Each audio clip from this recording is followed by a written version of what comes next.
channel. This is Tab Rono Desena TV Vlog. Ito po, bali latest update po ulit po sa ano po, do sa paglalagay po ng mga sticker po do sa para po sa project po do sa North-South Commuter Railway po. Talagang ano po talaga ay wala na pong matitira ata pong Algeciras po. At huwag niyo pong kalimutan, i-follow niyo na po ang aking bago kong Facebook page, TikTok page, Instagram page. At i-subscribe niyo rin po yung ang aking YouTube channel po. At i-follow niyo na rin po yung ang aking Twitter po. Tara po, let's go po!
Ito po, basta pagka may sticker po diyang talaga po sa ano, mula sa may Dimasalang hanggang sa may Pimargal po,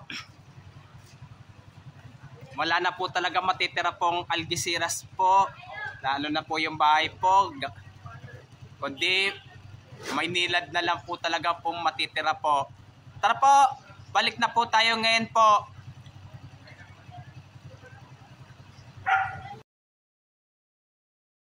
Ito po, basta pagka meron po talaga pong may sticker po ng North-South Commuter Railway po sa mga bahay po, lalo na po yung mga malapit po sa Relis po, ay talagang maapektuhan na po talaga po. Maapektuhan na po talaga po. Pero yung parang building po dyan, dyan sa may kanto po ng Simon Algeciras po ay maapektuhan kaya rin po kaya po. At huwag nyo pong kalimutan mag-comment po kayo at huwag nyo rin pong kalimutan please like, share, and subscribe po dito sa aking YouTube channel po. Thank you for watching. God bless to all po. Yung mga bago pa lang po kayo sa aking YouTube channel po, huwag nyo pong kalimutan ipindutin po yung bell po